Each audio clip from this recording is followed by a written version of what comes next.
தேவனுடைய வார்த்தை என்னவென்றால், எசேக்கியாவின் 5 வார்த்தைகள் அப்படின்னு ஒரு தலைப்பை முன்பாக நான் வைக்கிறேன். எசேக்கியாவின் 5 வார்த்தைகள். ஸ்தோத்திரம். யார் சொல்லுங்க? எசேக்கியாவின் 5 வார்த்தைகள். வருஷத்தின் முதல் ஒரு ஆராதனைக்கு வந்திருக்கிறோம். இந்த வார்த்தைகள் மூலமாய் தேவன் நம்மை பலப்படுத்தி நம்மை தேற்றுவாராக. ஸ்தோத்திரம். யார் இந்த எசேக்கியா என்றால், இஸ்ரவேலுடைய 12வது ராஜா இவர்தான் இந்த எசேக்கியா. ஸ்தோத்திரம். இப்ப நான் ஒரு கேள்வி கேட்கிறேன். இஸ்ரவேலோட முதல் ராஜா யாரு? சவுல். 2வது ராஜா யாரு? தாவீது. 3வது ராஜா யாரு? சாலமோன். 4வது ராஜா யாரு? யெரொபெயாம். சாலமோனுடைய பையன். ஸ்தோத்திரம். இப்படியாய் வரிசையில வந்தவர் தான் இந்த எசேக்கியா. 12வது ராஜா இவர்தான் இஸ்ரவேலுக்கு. ஸ்தோத்திரம். நல்ல ஒரு பவர்ஃபுல் மேன், நல்ல ஒரு தேவ பக்தியான ஒரு ராஜா, ஆண்டவருக்கு பிரியமான ஒரு மனிதன் என்றெல்லாம் இந்த எசேக்கியாவை நாம் எடுக்கலாம். ஸ்தோத்திரம். எசேக்கியா என்றால் யெகோவாவின் பலன் என்று அர்த்தம். ஸ்தோத்திரம். இந்த எசேக்கியா தன் ஜனங்களுக்கு சொல்லுகிற ஒரு 5 வார்த்தை தான் இன்றைக்கு நாம் கேட்க போகிறோம். ஸ்தோத்திரம். அதுக்கு முன்பாய் இந்த எசேக்கியாவை குறித்து ஒரு 2 விஷயங்கள் நாம் சொல்றோம். முதல் விஷயம், ஆண்டவர் எசேக்கியாவுக்கு கொடுத்திருந்த 5 ஆசீர்வாதங்கள். சொல்லுங்க பாபா. இந்த எசேக்கியா ராஜாவுக்கு ஆண்டவர் கொடுத்திருந்த ஒரு 5 காரியங்கள் என்ன என்று நாம் முதலாவது பார்ப்போம். ஸ்தோத்திரம். எல்லாரும் 2 நாளாகவும் 32ஆம் அதிகாரம் எடுத்து வைத்துக் கொள்ளுங்க. அங்கே இருக்குது இந்த எசேக்கியா பத்தி. 2 ராஜாக்கள் 18-19 இதை குறித்து எழுதப்பட்டிருக்கிறது. ஸ்தோத்திரம். 2 நாளாகவும் 32ஆம் அதிகாரம் எடுத்து வைத்துக் கொள்ளுங்க. ஸ்தோத்திரம். முதலாவது, இந்த எசேக்கியா ராஜாவுக்கு கடவுள் கொடுத்திருந்த 5 காரியங்கள் என்ன என்று நாம் பார்க்கும்போது, முதல் காரியம், இவனுக்கு ஐஸ்வர்யத்தை கொடுத்து வைத்திருந்தார். ஸ்தோத்திரம். 27ஆம் வசனம் படிங்க. 27ஆம் வசனம்.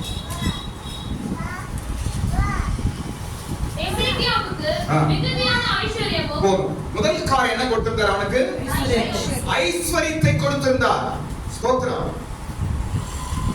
முதல் வருஷம், புது வருஷம் முதல் வாரத்திலே ஆண்டவர் சொல்ற முதல் காரியம் ஐஸ்வர்யம். ஆமென். தேவன் கொடுக்கிறார்.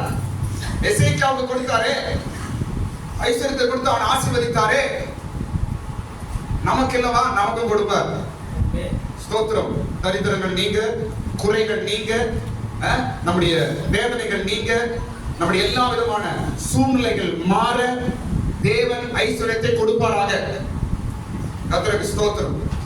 இந்த எசேக்கியாவை தேவன் நேசித்து இவனுக்கு முதல் என்ன கொடுத்திருந்தார்? இவனுக்கு ஐஸ்வர்யத்தை கொடுத்து வைத்தார். இவன் எப்படிப்பட்டவன் என்று அவர் சொல்லலாம். முதல் ஐஸ்வர்யத்தை கொடுத்தார். இரண்டாவது 29ஆம் வசனம், இவனுக்கு கனத்தை கொடுத்திருந்தார். 29ஆம் வசனம். அவன் தனக்கு பட்டணங்களை கட்டிவிட்டு ஏராளமான ஆடு மாடுகளை வைத்திருந்தான். தேவன் அவனுக்கு மகா திரளான ஆஸ்தியை கொடுத்தார். கனம். அதுங்க கீழ எசேக்கியாவுக்கு மிகவும் ஐஸ்வர்யமும் கனமும் உண்டாயிற்று. கனம் கொடுக்கப்பட்டது. கனம். நான் சொல்றேன் பாருங்க, இந்த 5 காரியம் எசேக்கியா கொடுக்கிறது ஆனந்த வருஷம் கொடுப்பாராக. இயேசுவின் நாமத்தினால், என்னுடைய வார்த்தையில, தேவனுடைய வார்த்தை. எசேக்கியாவுக்கு தேவன் கொடுத்து அழகு பார்த்து அவனை பிளஸ் பண்ண 5 காரியம் 2025ஆம் வருஷத்துல தேவன் எங்களுக்கு தருவாராக. அவன் விசுவாசிக்கிறோம். முதல் காரியம், அவனுக்கு ஐஸ்வர்யத்தை கொடுத்திருந்தார். இரண்டாவது, அவனுக்கு கனம், மரியாதை தேவன் அவனுக்கு கொடுத்து வைத்திருந்தார். ஸ்தோத்திரம். நமக்கு முன்பு எசேக்கியாவின் தேவன் எங்களுடைய தேவன். ஹல்லேலூயா. எசேக்கியா ராஜா. ஸ்தோத்திரம். இந்த சங்கீத ஆலோசனை சொன்னார், நாம் எல்லாரும் ராஜாக்களும் ஆசாரியர்களுமாய் இருக்கிறோம். அன்னைக்கு எசேக்கியா ராஜா, இன்னைக்கு நம்ம ராஜா தான். ஹல்லேலூயா. ராஜரீகம், ரூல் பண்ற அதிகாரம் உனக்கும் எனக்கு தேவன் கொடுத்திருக்கிறாங்க. ஸ்தோத்திரம். இந்த உலகத்திலே கிரீசர எல்லா வல்லமைகள் மேலும் நமக்கு அதிகாரம் எப்படி எசேக்கியா அன்றைக்கு அதிகாரத்தோடு ஆளுகை செய்தானோ அதே ஆவி, அதே அதிகாரம், வல்லமையை இயேசு இன்னைக்கு நமக்கு தந்திருக்கிறார். ஆமென் சொல்லுங்க. முதல் காரியம் அவனுக்கு என்ன கொடுத்திருந்தார் ஆண்டவர்? ஐஸ்வர்யம் கொடுத்திருந்தார். இரண்டாவது காரியம் என்ன? கனம். ஸ்தோத்திரம். இந்த வருஷத்திலே தேவன் உங்களை கனப்படுத்துவாராக. இந்த வருடம் நீ போகும்போதும் கனப்படுத்தப்படுவாய், வரும்போதும் கனப்படுத்தப்படுவாய். நீ வேலை ஸ்தலங்களும் கனப்படுத்தப்படுவாய். இயேசு உன்னோடு கூட இருக்கிறார். எசேக்கியாவின் தேவன் என் தேவன். மூன்றாவது காரியம், அதே 29 அவனுக்கு ஆஸ்தி கொடுத்திருந்தார். என்ன கொடுத்திருந்தார்? ஆஸ்தி. அதே வசனம் 29 வீட்டுல படிச்சு பாருங்க. என்ன கொடுத்திருந்தார் அவருக்கு? ஆஸ்தி. ஆஸ்தி, சொத்து கொடுத்திருந்தார் தேவன். ஸ்தோத்திரம். தேவன் நமக்கு தருவார். ஹல்லேலூயா. ஆஸ்திகளை கொடுப்பார். ஆஸ்திகளை கொடுக்கிறது தேவன். உலக மனுஷனை பத்தி நான் பேசுறேன்ல, கிறிஸ்துவை பத்தி நான் பேசுறவரு. நமக்கு ஒரு பின்னு நமக்கு கிடைக்கணும், தேவன் நமக்கு தருகிறார். அவனுக்கு எல்லா ஆஸ்திகளும் இயேசு தருவார். கவலைப்படாதீங்க, கலங்காதீங்க. தேவன் ஆஸ்திகளை கொடுத்து எசேக்கியாவை அழுது பார்த்தார் தேவன். ஹல்லேலூயா. ஸ்தோத்திரம். அடுத்து நான்காவது காரியம், இந்த எசேக்கியாவுக்கு தேவன் செய்தது என்ன தெரியுமா? அவன் செய்வதெல்லாம் வாய்க்குமா. 30ஆம் வசனம் அவன் லைன் படிங்க. 30ஆம் வசனத்துல அவன் எசேக்கியா செய்ததெல்லாம் இந்த எசேக்கியா கியோன் என்னும் ஆற்றிலே ஆணை கட்டி அதின் தண்ணீரை மேற்கே இருந்து தானும் தாவீதின் நகரத்திற்கு நேராக திருப்பினான். எசேக்கியா செய்ததெல்லாம் வாய்த்தது. எசேக்கியா செய்ததெல்லாம் வாய்த்தது. அவன் செய்ததெல்லாம் வாய்த்தது. எல்லாம் சொல்லுங்க. மறுபடியும் சொல்லுங்க. அவன் செய்ததெல்லாம் வாய்த்தது. வாய்த்ததுன்னா என்ன அர்த்தம்? அப்படியே நடந்தது. அவன் எதுல கை வைக்கிறான் சக்சஸ். அவன் எதுல கை வைத்து வேலை செய்யறானா அப்படியே நடந்துச்சு. எதுல கஷ்டப்பட்டானா அப்படியே பேசி. அவன் செய்ததெல்லாம் வாய்த்தது. இது தேவன் கொடுத்த ஆசீர்வாதம். இந்த வருஷத்துல கூட நாம் செய்வதெல்லாம் தேவன் வாய்க்க செய்வாராக. நாம் கையிட்டு செய்கிற வேலைகள் எல்லாம், காரியங்கள் எல்லாம் தேவன் நமக்கு ஆசீர்வாதத்தை கட்டளையிடுவாராக. ஹல்லேலூயா. ஐந்தாவது காரியம், இந்த எசேக்கியாவுக்கு ஆண்டவர் கொடுத்த ஐந்தாவது காரியம் என்னவென்றால் ஆயுசை கூட்டி கொடுத்தார். ஆமென். அப்படிதானே? எத்தனை வருஷம் கூட்டி கொடுத்தார் அவனுக்கு? 15 வருடம் கூட்டி கொடுத்தார். எங்க இதுல நீங்க 2 ராஜாக்கள் 20ஆம் அதிகாரம் 6ஆம் வசனம் வீட்டுல படிச்சு பாருங்க. 2 ராஜாக்கள் 20ஆம் அதிகாரம் 6ஆம் வசனத்துல அங்க படிக்கும் பொழுது உன் நாட்களோடே 15 வருஷங்களை கூட்டுவே. போதும். எத்தனை வருஷம் கூட்டுறார் அவனுக்கு? ஆயுசை கூட்டி கொடுத்தார். ஸ்தோத்திரம். ஆயுசை கூட்டி கொடுத்தார். இந்த எசேக்கியா இந்த வருடத்தில் தேவன் நமக்கும் கூட இந்த காரியங்கள் நன்மையா நமக்கு செய்வாராக. கலங்காதீங்க. ஸ்தோத்திரம். உங்களுக்கு ஆண்டவர் ஐஸ்வர்யத்தை தருவார். கலங்காதீங்க. தேவன் கனத்தை தருவார். கலங்காதீங்க. ஆஸ்தியை கொடுப்பார். ஸ்தோத்திரம். பயப்படாதீங்க. நீங்க செய்வதெல்லாம் வாய்க்கும். ஸ்தோத்திரம். அது மாத்திரமல்ல, ஆண்டவர் உங்களுக்கு நல்ல தீர்க்காயுசையும் சுகத்தையும் பலத்தையும் கூட்டி தருவாராக. கனவுல தட்டுங்க எல்லாரும். ஆமென் ஆண்டவரே. ஆமென் ஆண்டவரே. இந்த 2025ஆம் வருஷத்துல உன் ஆயுசு நாட்களில் நீட்டப்படுவதாக. உன் ஆயுசு நாட்கள் முன்னேறி போவதாக. ஆயுசு நாட்களும் எல்லா நாட்களும் நமக்கு தேவன் கூட்டி தருவாராக. இப்படியாய் இந்த எசேக்கியாவுக்கு தேவன் கொடுத்த பல ஆசீர்வாதங்கள் உண்டு. அது அஞ்சுதான் நான் சொன்னேன். ஸ்தோத்திரம். இந்த 5 விதமான ஆசீர்வாதத்தை இந்த எசேக்கியா ராஜாவுக்கு தேவன் கொடுக்கிறார். சரி, இப்படி அவனை கொடுத்து அவனை உயர்த்த அவன் எப்படிப்பட்டவன் என்று இப்போ ஒரு 5 காட்டி சொல்றான். இவன் எப்படிப்பட்டவன்? ஏன் இவ்வளவு ஆஸ்தி கொடுக்கிறாரு, கனத்தை கொடுக்கிறாரு, ஐஸ்வர்யத்தை அவனுக்கு கொடுக்கிறாரு, அவன் செய்யறதெல்லாம் சக்சஸ் பண்றாரு. அது மாத்திரமல்ல, அவனுக்கு ஆயுசு நாட்களை கூட்டி கொடுக்கிறாரு. இதெல்லாம் அவனுக்கு பண்றாரு. ஏன்? அவன்கிட்ட அப்படி என்ன குவாலிட்டி இருந்துச்சு என்று பார்க்கும்போது 31ஆம் அதிகாரம் 2 நாளாகத்துல 31ஆம் அதிகாரத்துல 5 விஷயம் சொல்றேன் பாருங்க. 20, 21 2 வசனத்திலிருந்து ஒரு 5 காரியங்கள் நான் அவனை குறித்து நான் சொல்லுகிறேன். இந்த எசேக்கியா. ஸ்தோத்திரம். இவையெல்லாம் இந்த வருடத்திலே நாம் கைக்கொள்ள வேண்டிய காரியங்கள். இவைகள் எல்லாம் இந்த வருடத்துல தேவன் நமக்கு விசுவாசத்தோடு நாம் பெற்றுக்கொள்ள போகிற காரியங்கள். ஆமென். எசேக்கியாவின் தேவன் அன்றைக்கு எசேக்கியாவோடு கூட இருந்த தேவன் என்னோடு இன்றைக்கு இருக்கிறார். அதே தேவன் தான் நம்முடைய தேவன். அதற்கு ஸ்தோத்திரம். இந்த எசேக்கியா எப்படிப்பட்டவன்? ஏன் இவனுக்கு இந்த விதமான ஆசீர்வாதங்களை தேவன் கொடுத்தார் என்று பார்க்கும்போது, முதலாவது, இவன் நன்மை செய்கிறவன் என்ன எழுதப்பட்டிருக்கு படிங்க. 31ஆம் அதிகாரம் 20ஆம் வசனத்துல இந்த பிரகாரமாக எசேக்கியா யூதாவை நடப்பித்து தன் தேவனாகிய கர்த்தருக்கு முன்பாக நன்மையும் முதல்ல என்ன செய்யறாங்க?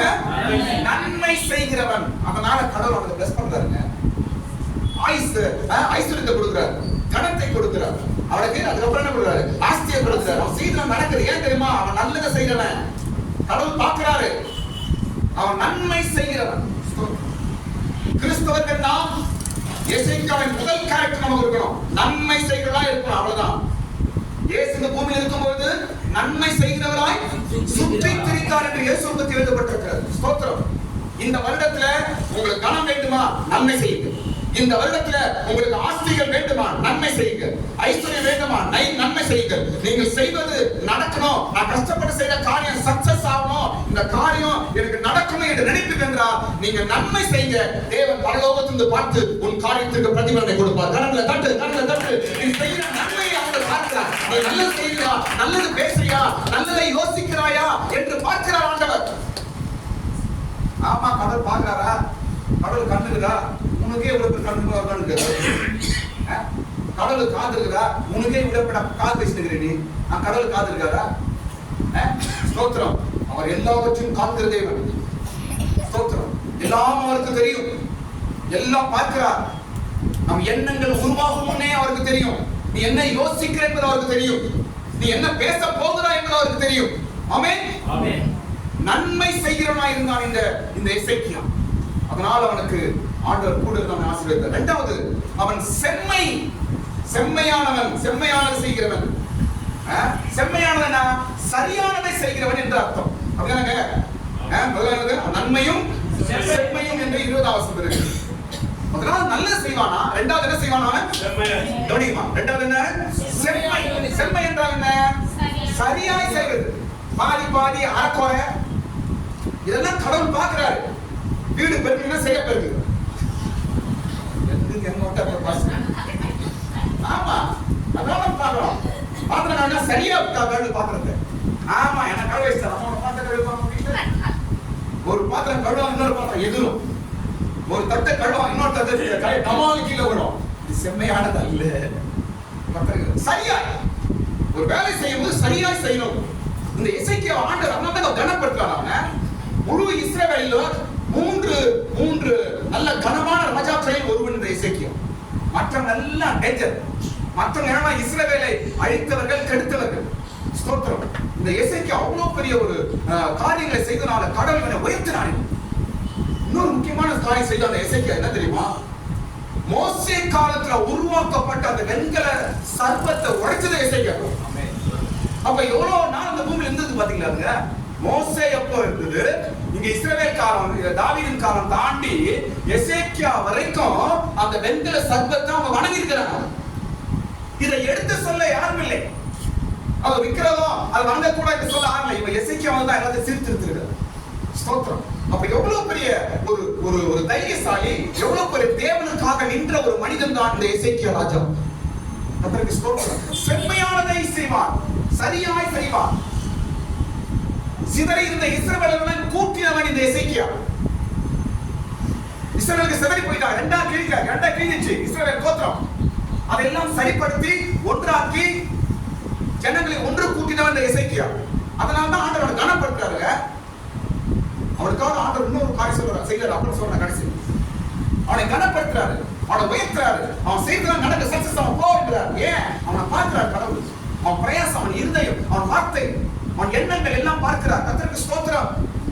கடவுள் பார்க்கிறாரா? யாரும் பார்க்கல என்று உன் எண்ணங்கள், வார்த்தைகள் நாம் மிகவும் சரியாய் அதை கையாள வேண்டும்.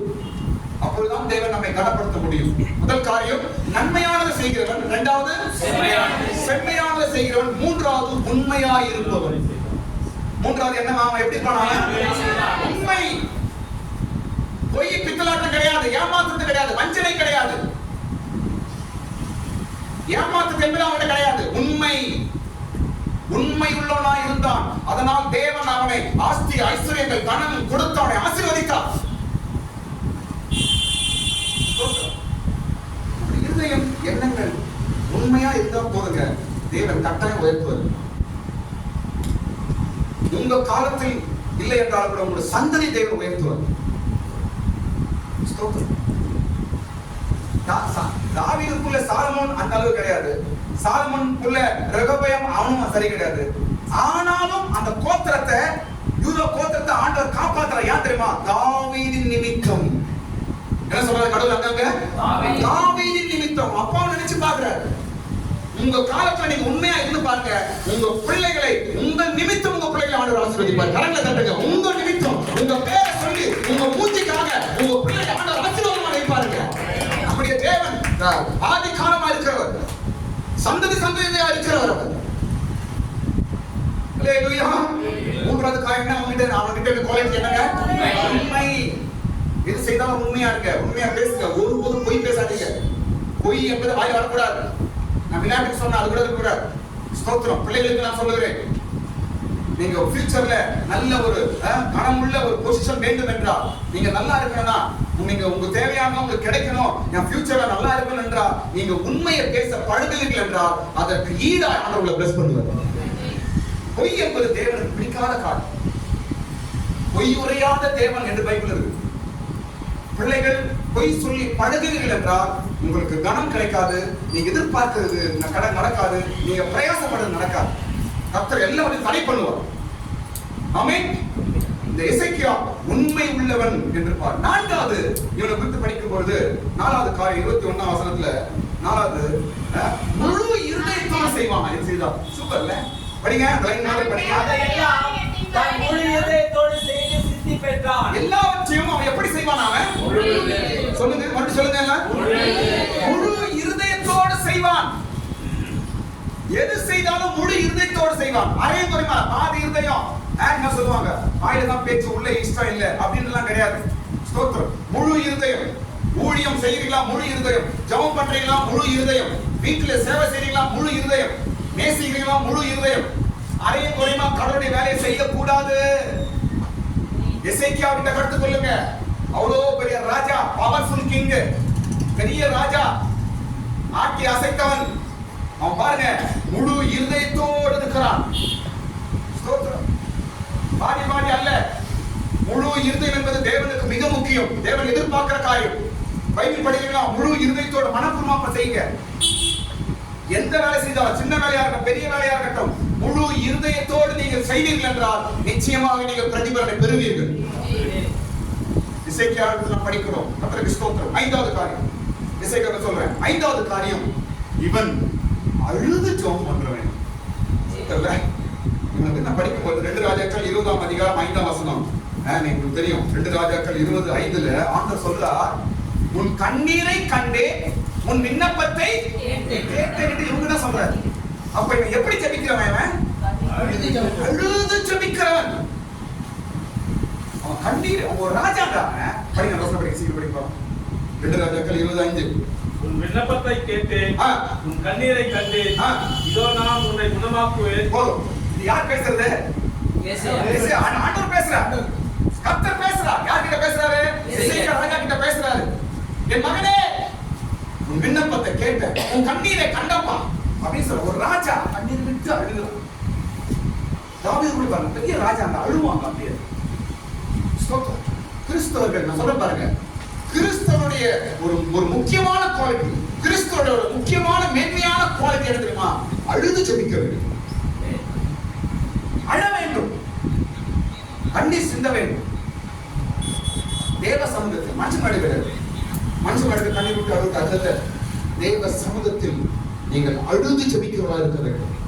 ஸ்தோத்திரம். மிக முக்கியமான ஒரு காரியம் நமக்கு தேவை. எசேக்கியா அவன் வாழ்க்கையில சாதித்து சாதித்து சாதித்து உயர்ந்த ஒரே ஒரு காரியம், அவன் அழுது ஜெபிப்பான், கண்ணீர் விட்டு ஜெபம் பண்ணுகிறவன். ஆண்டவர் விடவே இல்லை. சாவோட விளிம்புக்கு போயிட்டான், டெத்து, அடுத்த நிமிஷம் சாக போறான், சாவோட முனிக்கு போயிட்டான். ஆண்டவர் என்ன செய்யறார்? அவனுக்கு ஆயுசு நாட்களை 15 வருஷம் கூடி கொடுக்குறாரு. ஆமென். நீ செத்துருப்பா அப்படின்னு சொல்லி ஏசாயா அந்த ஹால் கூட தாண்டி போறியான். அப்படி போறதுக்குள்ளே ஆண்டவர் பேசுறாரு. திரும்பி வர திரும்பி வர சொல்றாரு, ஆண்டவர் உங்களுக்கு ஆயுசு நாட்களை கொடுக்குறாரு. அவன் அழுது ஜெபம் சொல்ற பாருங்க. சிஸ்டர், பிரதர், எந்த சூழ்நிலையா இருக்கட்டும், எந்த பாதையா இருக்கட்டும், எந்த கஷ்டமா இருக்கட்டும், நீங்க செய்ய வேண்டிய ஒன்றே ஒன்று, கண்ணீர் விட்டு ஜெபம் பண்ணுங்க. அந்த ஜெபம் உங்களுடைய சூழ்நிலையை அசைக்கும். சூழ்நிலையை மாற்றம் நாம் சொல்றோம் பாருங்க, நம்முடைய ஜெபம் பரலோகத்தை அசைக்கும். கையை தட்டு. நம்முடைய ஜெபம், நம்முடைய அழுகை, நம்முடைய கண்ணீர் பரலோகத்தை அசைக்கும். அப்படி தேவன் சிங்காசனத்தில் எழுப்பி நிற்பார். இதெல்லாம் சில பாஸ்டர்ல பேச நான் கேட்டிருக்கிறேன். நம்ம அழுது ஜெபம் பண்ணா ஆண்டவர் சிங்காசனத்தில் எழுப்பி நின்றுவார். அப்படியே ஆமென். ஒரு எசேக்கியா ராஜாவின் ஒரு கண்ணீருக்கு தேவன் இறங்கி ஆயுசு நாட்களை கூட்டி கொடுத்தார் என்றால், இன்றைக்கு இயேசுவின் கிருபையை பெற்ற ஜனமே, உன் கண்ணீருக்கு இன்னும் விலை அதிகம். இயேசுவின் ரத்தத்தினால் மீட்கப்பட்ட நமக்கு நம்முடைய கண்ணீருக்கு விலை அதிகம். ஆமென். ஆமென். ஹalleluya. ஸ்தோத்திரம். அப்ப இயேசுவின் பிள்ளைகள் இதான் பார்க்கறாரு. என் பிள்ளை இயேசுவின் மூலமா பார்க்கறாரு. என் பிள்ளை ஸ்தோத்திரம். இயேசு எந்த அளவுக்கு முக்கியத்துவம் கொடுத்தாரோ பிதா அதே அளவுக்கு நமக்கு முக்கியத்துவம் கொடுக்கிறார். ஸ்தோத்திரம். நம்முடைய கண்ணுக்கு மிகவும் பிரதிபலன் உண்டு. ஸ்தோத்திரம். இவனுக்கு 5 காரியம் பார்த்தோம். முதல் காரியம் என்ன? இவன் நன்மை செய்கிறவன். இரண்டாவது செம்மையானவன். மூன்றாவது உண்மையானவன். நான்காவது முழு இருதயத்தோடு செய்கிறவன் இவன். ஐந்தாவது அழுது ஜெபிக்கிறவன் இந்த எசேக்கியா. ஸ்தோத்திரம். சரி, இப்போ எனக்கு கவனிங்க. இந்த ராஜா எசேக்கியா ராஜா காலத்துல அவன் விரோதி ஒருத்தன் வந்து நிற்கிறான். யாருக்கு விரோதி? எசேக்கியாவோட விரோதி. அவன் பேர் என்ன? சனகரி என்று விரோதி வந்து அவன் ஊருக்கு முன்னாடி வந்து நின்று என்ன பண்றான்? நீ உன்னையும் பட்டணத்தை நான் பிடிக்க போறேன் என்று அவன் நின்று பயன்படுத்தி ஜனங்களை கலங்கடித்துக் கொண்டிருக்கிறான். இது சூழ்நிலை நடக்குது. பாருங்க, நாம் ஆண்டவரோட பிள்ளைகளா இருந்து ஜெபம் பண்ணி சில காரியங்களை செய்யும்போது சில சந்தர்ப்ப சூழ்நிலையில் இவ்விதமான காரியங்கள் நமக்கும் வரும். ஆனால் தேவன் கைவிட மாட்டார். கைவிட மாட்டார். உன் உண்மையை பார்ப்பார், உன் கண்ணீரை பார்ப்பார், உன் ஜெபத்தை கேட்பார், உன் முழு இருதயத்தை பார்ப்பார்.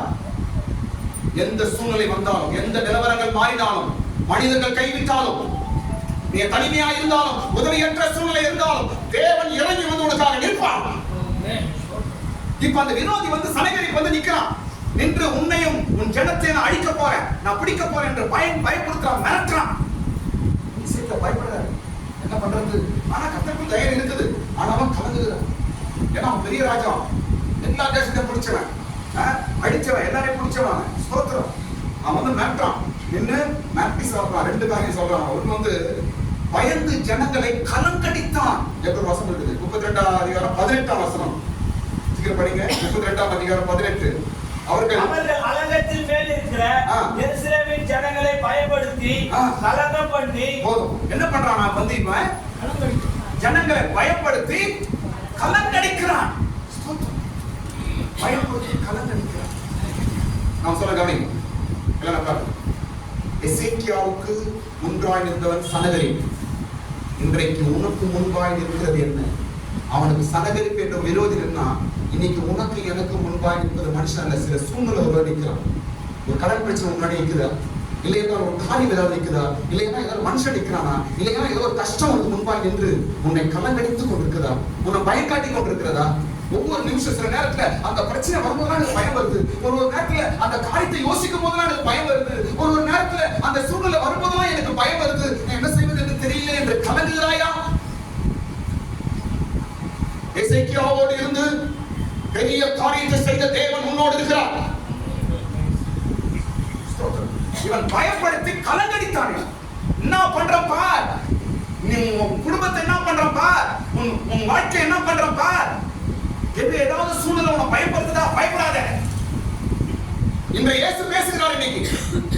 எந்த சூழ்நிலை உன்னை பயப்படுத்திக் கொண்டிருக்கிறது? பயப்படாதே. கர்த்தர் கொண்டு இருக்கிறார். எந்த சூழ்நிலை நீ பயந்து கொண்டிருக்கிறாயோ அந்த சூழ்நிலையில் கர்த்தர் உன்னோடு இருக்கிறதை நீ உனக்கு ஆண்டவர் காண்பிக்க போகிறார்.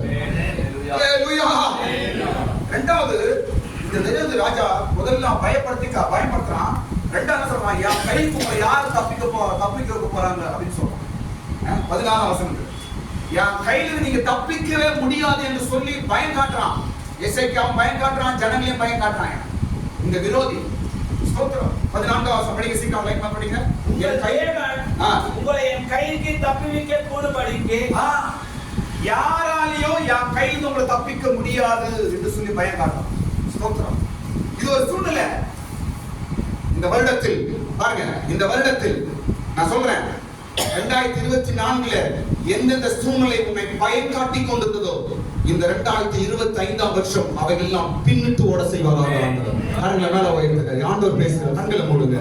தேவன் பேசுகிறார். தேவன் பேசுகிறார். எசேக்கியாவோடு கூட நின்று அவனுக்கு வெற்றியை கொடுத்த தேவன் ஆண்டவரோடு கூட பேசுகிறார். ஸ்தோத்திரம். 2024 எந்தெந்த கண்டு நீ பயந்தாயோ, எந்தெந்த சூழ்நிலை கண்டு பயந்தாயோ, எந்தெந்த காரியத்தை கண்டு பயந்தாயோ, எந்தெந்த நிலவரத்தை கண்டு கலங்கினாயோ, 2025 அவைகள் பின்னிட்டு ஓடுவதை நீ காண்பாய். அவைகள் பின்னிட்டு ஓடுவதை காண்பாய். அந்த பிரச்சனையை இந்த வருஷத்துல நீ திரும்பியும் பார்க்க போவதில்லை.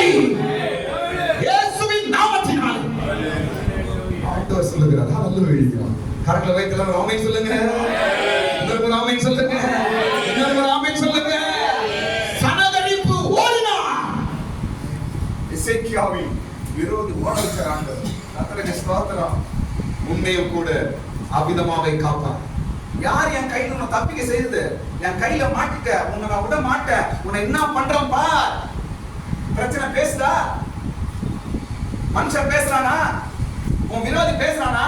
என் கையில மாட்டிருக்க பாரு, நீ உன்னை விட மாட்டேன், என்ன செய்யறான் பாரு என்று சொல்றானா? பயப்படவே பயப்படாத. ஸ்தோத்திரம். பயப்படவே பயப்படாத. நீ நினைத்துக் கொள்ள வேண்டியது ஒரே ஒன்று, எசேக்கியாவை நினைத்துக்கொள். எசேக்கியாவை நினைத்து பார். கண்ணீர் விட்டு ஜெபிச்சான், அவ்வளவுதான். தேவ சமூகத்தில் ஜெபித்தான். ஸ்தோத்திரம். காரியம் தலைகீழாய் மாறிடுச்சு. இதுவரைக்கும் அந்த எதிரி சனகரிப்பு எந்த தேசத்தையும் தோத்ததே கிடையாது. அவன் போய் வீட்டுல படிச்சு பாருங்க. என் கிட்ட யாரும் தோத்ததே கிடையாது, எந்த தேசத்தையும் நான் விட்டு வச்சதே இல்ல என்று சொல்லி மிரட்டுறான். அப்படியே எல்லாம் நடுங்கி நிக்கிறான், பயப்படுறாங்க எல்லாரும். அங்க நின்று கத்துறான். கவனிக்க ஒரு விஷயம் பைபிள் இருக்குது. அவன் இந்த கத்துறான். சனகரிப்போட எதிரியோட ராஜாவோட ஆள் வந்து கத்துறான். அப்போ வந்து எசேக்கியாவோட ஆள் சொல்றாங்க, சார் யூத பாஷையில பேசாதீங்க சார், வேற பாஷையில பேசுங்க சார், எங்களுக்கு அவமானமா இருக்குது சார் அப்படின்னு பேசினான். படிச்சு பாருங்க பைபிள். எந்த பாஷையில பேசாதீங்க?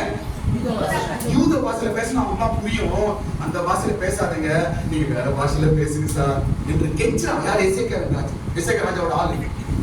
இவனா சொல்றான், இன்னும் ஏறிச்சோ. நீ சாதாரண பண்ண யாருக்கா போய் கெஞ்சினா என்ன உங்களுக்கு? அப்படியே ஏறிப்போம். நம்ம நேச்சுரல் செஞ்சு யாருக்கு என்ன இதுதான் அங்கே ஆயிடுச்சு. இப்ப கெஞ்சினாரு, ஐயா யூத பாஷையில பேசாதீங்க, எங்க ஜனங்களாம் கேட்கிறாங்க, அவமானமா இருக்குது என்று கெஞ்சினான். இல்லை, நான் யூத பாஷையில் தான் பேசுறேன் என்று பேசுறான். கேட்டவங்க திட்டம். இப்படி ஒரு சூழ்நிலை நடக்குது. ஒரு வாழ்க்கையில கூட அவமானம் உண்டாக்கும்படி நம்ம என்ன பண்றப்பா, வாழ்க்கை என்ன பண்றப்பா, குடும்பத்தை என்ன பண்றப்பா, பிள்ளைகள் என்ன பண்றப்பா என்று சில சூழ்நிலைகள் நம்ம பயம் காட்டி கொண்டிருக்கலாம். ஒன்றும் பயப்படாதீங்க. சூழ்நிலை அப்படி தலையில மாறும், அப்படியே மாறும். நீ நினைக்காதபடி மாறி போகும். ஆமென். இதுவரைக்கும் எங்கேயும் தோக்காதவன் எசேக்கியா தோத்தாங்க. இதுவரைக்கும் எந்த தேசத்திலும் தோற்று போகாத இந்த சனகரி எசேக்கியா ராஜாவிடத்தில் தோற்று போனான். ஆமென். தோற்று போனான். கேட்ட உடனே எசேக்கியா போய் ஜெபம், அவர் பாருங்க உடனே என்ன செய்யறாரு? ஜெபம் பண்றாரு. பாருங்க 22ஆம் வசனம். அவனும் ஏசாயா போய் ஜெபம் பண்றான். 20ஆம் வசனம் படிங்க சீக்கிரம். ராஜாவாகிய எசேக்கியாவும் ஆமோத்தின் குமாரனாகிய ஏசாயா தீர்க்கதரிசியும் பிரார்த்தித்து வானத்தை நோக்கி அபயமிட்டார்கள். ஆமென். வந்து நின்னு அவமானமா பேசுறான். என்ன பண்றான் பார், என்ன பண்றான் பார், அசிங்கப்படுறான் பார், உங்களுக்கு சோறு தண்ணி எல்லாம் பண்றான் பார், உன் தேசத்தை என்ன அழிக்கிற பார், அடிக்கிறான், பயம் கொடுத்தான். உடனே இவங்களுக்கு என்ன செய்ய தெரியல. எசேக்கியாவுக்கு தெரிந்து ஒன்றே ஒன்றுதான், தேவன். எசேக்கியாவுக்கு தெரிந்து ஒன்றே ஒன்றுதான், வானம், அழுகை, கண்ணீர், ஜெபம். இதான் தெரியும் எசேக்கியாவுக்கு. ஸ்தோத்திரம். நமக்கு சில சூழ்நிலைகள் வரும், பயப்படாதீங்க. ஸ்தோத்திரம். உடனே என்ன பண்றாங்க எசேக்கியா சூழ்நிலைக்கு? வானத்தை நோக்கி அப்படியே ஜெபம் பண்றாங்க. 2 பேரும் ஜெபம் பண்றாங்க. யார்? எசேக்கியாவும் ஏசாயாவும் நோக்கி ஜெபம் பண்றாங்க. ஆனா கவனிங்க, இப்ப நான் பயங்கர வருவான். ஆனா இவன் வந்து இந்த சனகரிப்பு வந்து பயம் காட்டும் பொழுது தன் ஜனங்களை அவன் தைரியப்படுத்தினான். யாரு? சொல்லுங்க, யாரு? ஜனங்கள் என்ன பண்றாங்க? அந்த 5 வார்த்தை தான் இப்ப நான் சொல்ல போறேன். இந்த வருடத்துல ஆண்டவருடைய வார்த்தை உன்னை தைரியப்படுத்தட்டும். எசேக்கியா ஜனங்களுக்கு சொன்ன 5 வார்த்தை இன்றைக்கு ஆண்டவர் உனக்கு தரார். சனகரிக்கு முன்பாய் நீ தோற்று போவதில்லை, விரோதிக்கு முன்பாய் நீ வெட்கப்பட்டு போவதில்லை, பயப்படாதே. ஸ்தோத்திரம்.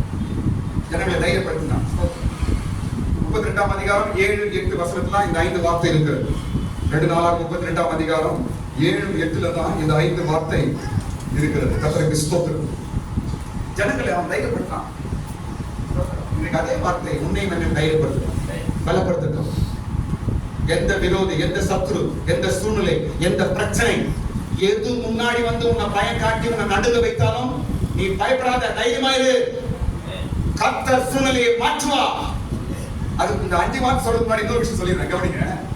இப்போ இவன் வந்து மிரட்டினா இல்ல, நான் என்ன பண்றேன் ஏது பண்றேன்னு சொல்லி மிரட்டினாம இவன் எசேக்கியா போய் ஜெபம் பண்றான். ஜெபம் பண்ணவன என்ன நடந்துச்சு தெரியுமா?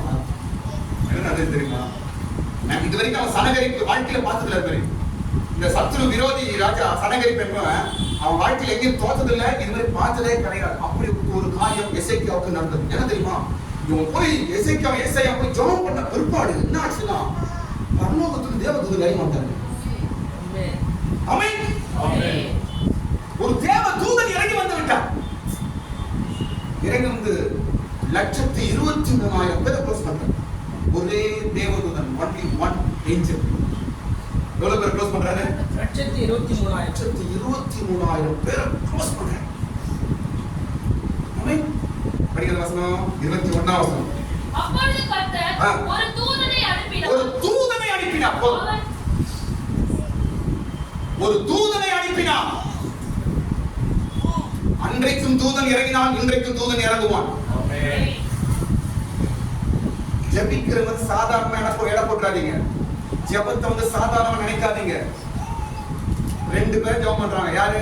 எசேக்கியாவும் ஏசாயாவும் ஜெபம். 2 பேரும் அழுது ஜெபம் பண்றாங்க. என்ன செய்யலாம்? ஆண்டவரே என் சூழ்நிலை இப்படி, ஆண்டவரே நான் வெட்கப்பட்டு போயிடுவோமா, ஆண்டவரே எங்களுக்கு அவமானம் நடக்குமா, ஆண்டவரே எங்களுக்கு அழிவு உண்டாயிடுமா, அந்த சத்துரு ஜெயித்துருவானா என்று கலங்கி அழுது ஜெபிக்கிறான். ஜெபம் பரலோகத்துக்கு போச்சு. தேவதூதன் இறங்கிட்டு நான் சொல்றேன் பாருங்க, உங்க பிரச்சனைகளுக்கு எதற்காக நீங்க ஜெபம் செய்கிறீர்களோ தேவ தூதன் வருவான்.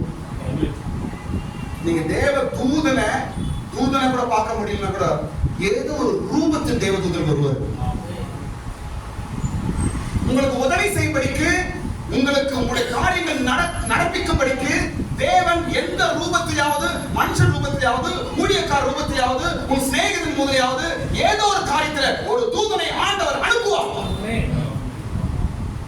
தூதன் வருவான்.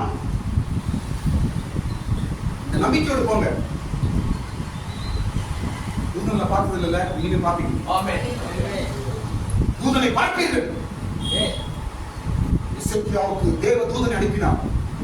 ஒரே தூதன் இறங்கி வந்து 123,000 க்ளோஸ் பண்ணிட்டான். இப்ப சனகரிப்பு அந்த விரோதிக்கு என்ன ஆனா தெரியுமா? பைபிள் நல்ல ஒரு வார்த்தை இருக்குது. மூஞ்சி செத்து போச்சான். படிங்க வசனம் படிங்க. 21ஆம் வசனம். அவன் அசீரியருடைய ராஜாவின் பாளையத்தில் உள்ள சகல பராக்கிரமசாலிகளையும் தலைவரையும் சேனாதிபதிகளையும் வதம் பண்ணினான். வதம் பண்ணினான், கொன்று போட்டான் தேவதூதன். அப்புறம் அப்படியே சனகரிப் செத்தமுகமாய், அப்படியே சனகரிப் செத்தமுகமாய், சொல்லு செத்தமுகம். எல்லாம் சொல்லுங்க செத்தமுகம். எல்லாம் சொல்லுங்க செத்தமுகம். மூஞ்சி செத்து போச்சு நம்ம சொல்றோமே, அதே பைபிள் இருக்கு பாருங்க. மூஞ்சி செத்து போச்சு. அவன் எதை நினைச்சு வந்தான் நடக்கல. எசேக்கியா ஒரு வழி பண்ணுவேன் நினைச்சு வந்தான், முடியல. இந்த பட்டணத்தை நான் பிடிப்பேன் நினைச்சான், நடக்கல. அவன் அகங்காரம், அவன் பெருமை, அவனுடைய கோபம், அவனுடைய எல்லாம் இருமாப்பு எல்லாம் செத்து போச்சு. யாருக்கு முன்பாக? எசேக்கியாவின் தேவனுக்கு முன்பாக. சொல்றேன் கவனிங்க. உனக்கு முன்பாக எழும்புகிறவர்கள் முகம் செத்து போவார். உனக்கு விரோதமாய் கிரியை செய்கிறவர்கள் முகம் செத்து போவார்கள். உனக்கு விரோதமாய் எழும்புகிறவர்கள் முகம் செத்து போவார்கள். செத்த முகமாய் திரும்பி போயிட்டான். அப்படி வெட்கப்பட்டு போயிட்டாங்க. என்ன அகங்காரம், என்ன பேச்சு பேச்சு பைபிள்ல படிச்சு பாரு. என்ன பேசுறான் வந்து, நான் என்ன பண்றேன் பாரு, இது பண்றேன் பாரு. சில தேவையில்லாத கெட்ட வார்த்தைகள் பேசுறாங்க. வீட்டுல படிச்சு பாரு. அந்த அளவுக்கு எசேக்கியாவை கேவலப்படுத்துறான். அந்த அளவுக்கு எசேக்கியாவை அவமானப்படுத்தினான் இந்த விரோதி. தேவ தூதன் இறங்கினான். அவன் முகம் செத்து போச்சு. முகம் செத்து போச்சு. அவமானப்பட்டு திரும்பி போனான். இதுதான் ஆண்டவர் உங்க செய்ய போறார். காரணம் நாங்க ஆண்டவர் பேசுறாங்க. இந்த வருடத்தில் உனக்கு விரோதமாக எழுப்பி நிற்கிறவர்கள் முகம் செத்து திரும்ப போவார்கள். இந்த வருடத்துல உன் சத்திரத்தில் திரும்பி போவார்கள். இந்த வருடத்துல உனக்கு விரோதமாக எழுப்புகிறவர்கள் 7 வடுவாய் அவன் திரும்பி ஓடுவானாங்க. ஒருவன் உனக்கு முன்பாய் நிற்பதில்லை, ஒருவன் உனக்கு விரோதமாய் நிற்பதில்லை என்று ஆண்டவர் பேசுகிறார். எதற்கும் பயப்படாத, எதற்கும் கலங்காத. உன் தேவன் உன்னோடு இருக்கிறார். உன் தேவன் உன்னோடு இருக்கிறார். காரியங்களை மாறுதலாய் செய்து முடிக்கிறவர்களோடு ஹல்லேலூயா. முகம் செத்தவனாய் திரும்பி போயிட்டான். நமக்கு நடக்க போகுது. கலங்காதீங்க. நான் சொல்ல பாருங்க, எந்த சூழ்நிலையிலும் நீ பைபிள கையில் எடுத்து ஒரு கையில பைபிள் எடுத்து எல்லாரும் பைபிள் மேல உயர்த்துங்க. எல்லாரும் பைபிள் மேல உயர்த்துங்க. நான் எது சொல்லணும்னா, கவனிங்க, பைபிளை கையில் எடுத்தவனை ஆண்டவர் எந்த இடத்திலும் வெட்கப்பட விட மாட்டார். இது சத்தியம். நீ பைபிளை கையில் எடுத்திருக்கிற, நான் பைபிளை சுமக்கிறேன், இதுதான் என்னுடைய உயிர், இதுதான் என்னுடைய இது, நான் இதை நம்புறேன். இந்த பைபிளை நீ கையில் எடுத்தபடியா கர்த்தர் இயேசு எந்த சூழ்நிலையிலும் உங்களை வெட்கப்பட விட மாட்டார். வெட்கப்பட்ட போவதில்லை, நீங்க தலைகுனிக்க போவதில்லை. எல்லாரும் ஒரு சத்தம் ஆமென் சொல்லுங்க. அப்படி சொல்லுங்க. ஆமென். வெட்கப்பட்டு போவது இசைக்க பயணம். வெட்கப்பட்டு போயிடுவா, என் பட்டணம் போயிடுமா, என் ஜனங்களும் அடிமை ஆயிடுவாங்களா, ஐயோ இவன் வந்து என் நாட்டை அழிச்சிடுவானா என்று இசைக்க பயந்தான். ஸ்தோத்திரம். ஆனாலும் கர்த்தருக்கு நாம் திடப்பட்டான், ஜெபித்தான், கண்ணீர் விட்டான், அழுதான். சத்துரு விரோதி வெட்கப்பட்டு திரும்பி போனான். விரோதமா எழுப்புறாங்களா, ஐயோ அதாயிரம் ஒண்ணும் பயப்பட, ஒண்ணும் ஆகாது, பயப்படாது. இந்த வருஷத்துல ஒருவேளை அப்படிதான் சூழ்நிலை வந்தா பயப்படாத. அவன் தான் வெட்கப்பட்டு திரும்பி போவான். உன் அவமானம் பேசுறவங்க வெட்கப்பட்டு திரும்பி போவான்.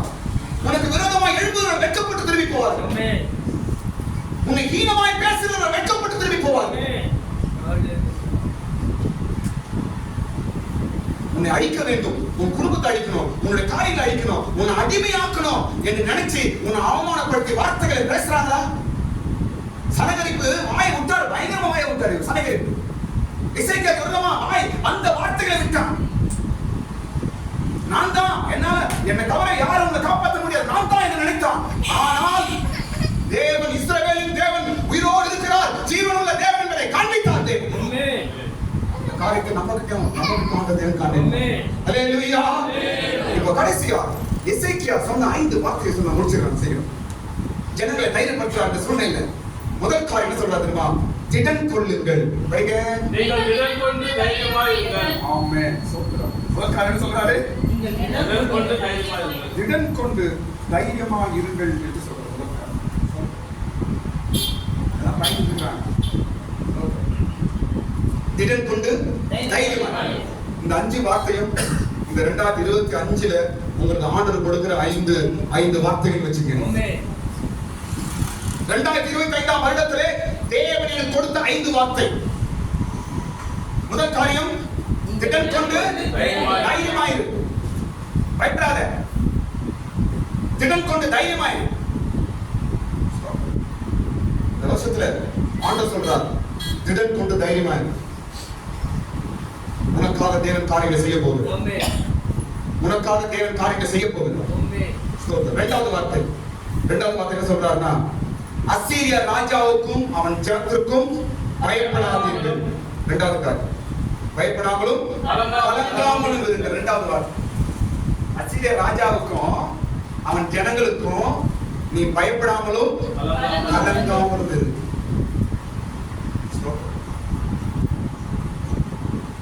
திடன் கொண்டு தைரியமா இருங்க. முதல் வார்த்தை. இரண்டாவது, பயப்படாமலும் கலங்காமலும் இருங்க.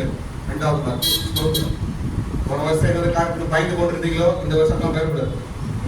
அசீரிய ராஜா அப்படின்னா பெரிய பிரச்சனை, பெரிய காரியம், பெரிய பிரச்சனை ஆச்சு, என்ன ஆக போகுது?